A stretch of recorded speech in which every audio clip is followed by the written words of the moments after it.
Hello and welcome to this Crusaders Manual Handling for Events instructional video. In this video, we will be looking at how to perform manual tasks safely and effectively. What is manual handling? Manual handling is the biggest cause of physical injury in the workplace. This instructional video is intended to avoid these injuries. So what do we class as manual handling? Lifting, carrying, putting down, pushing, pulling, moving, and supporting are all forms of manual handling. The most effective way to reduce injuries is to eliminate the cause. So what we need to ask ourselves is, can the job be done where it is? Can we use a trolley or pump truck to aid us? Or can we use a mechanized method such as a forklift?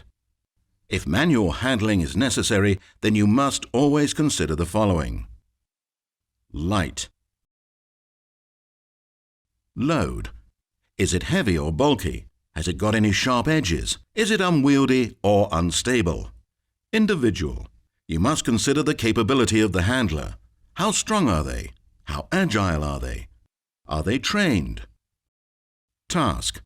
What method of carry is being used? How far is it being carried? And will a brake be needed? Is it going to involve awkward postures or twisting? Environment. Is the route of travel clear of obstruction? Are there variations in level, such as slopes or steps? Are there likely to be any strong gusts of wind? Is it hot or cold? Is there sufficient lighting? And importantly, is the general public being affected by your work? If so, control measures can be used to protect the public if they are in the vicinity, such as a banksman, wearing high-vis vests, or ceasing work until they have left the area. Think before you lift. Remember to stretch and warm up before you start. So bearing these points in mind, it is important to plan the lift. Check the weight. Can handling aids be used? Will help be needed? Is the route clear?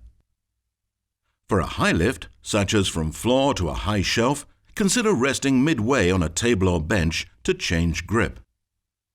For a long-distance carry, consider resting the load midway on a table or bench to catch your breath and take a rest. You will need gloves if it is hot, cold, or there are any sharp edges or slippery surfaces. Remember, don't be afraid to ask for help. If you judge the load to be beyond your physical capability, then find someone to help you. Never carry anything too heavy for you.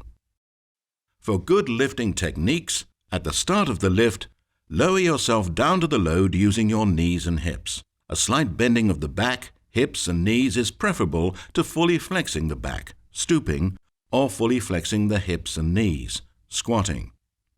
Begin by getting a firm grip on the load and test the weight so you have an accurate idea of how heavy it is. Thinking a load is heavier than it is can injure you as much as thinking it is lighter. Keep the load close. It is essential to keep the load as close to your body as possible to lessen the strain on your back. Maintain your posture. You must avoid twisting or leaning sideways. Our bodies are designed to do this, but injury is likely when any weight is involved. Moving the load. When moving the load, move smoothly. Move with the load at a walking pace.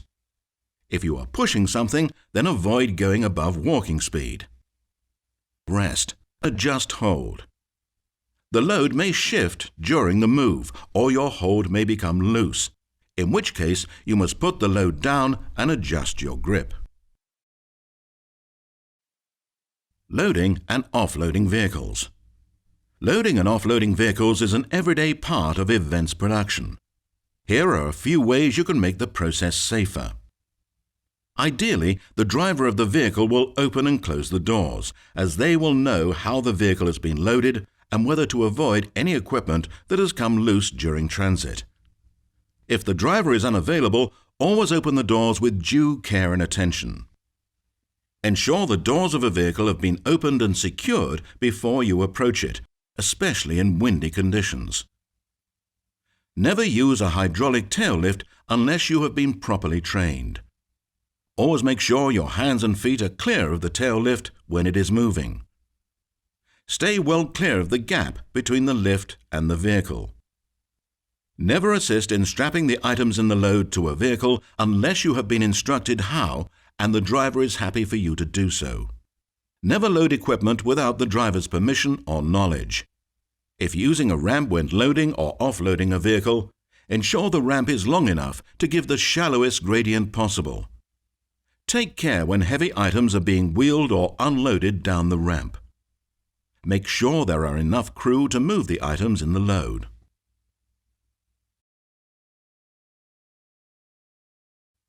Handling flight cases. Remember, they come in all shapes and sizes. Sometimes the cases can be top-heavy, so check the case. Smaller flight cases can be transported when stacked on top of larger cases, as long as they are not too heavy when wheeling them along. Don't do this when using a vehicle ramp.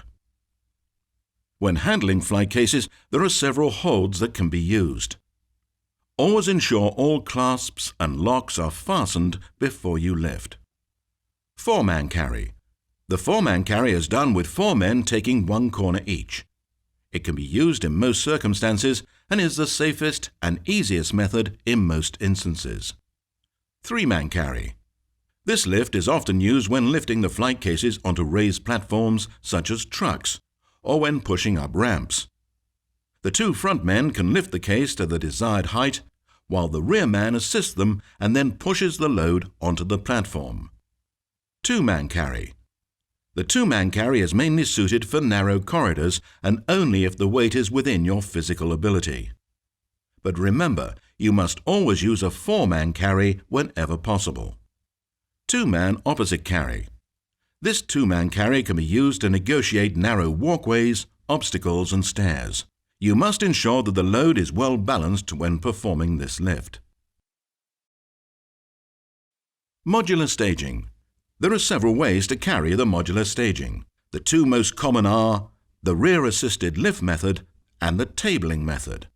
Both methods have their own merits and both require good communication between the 2 carriers.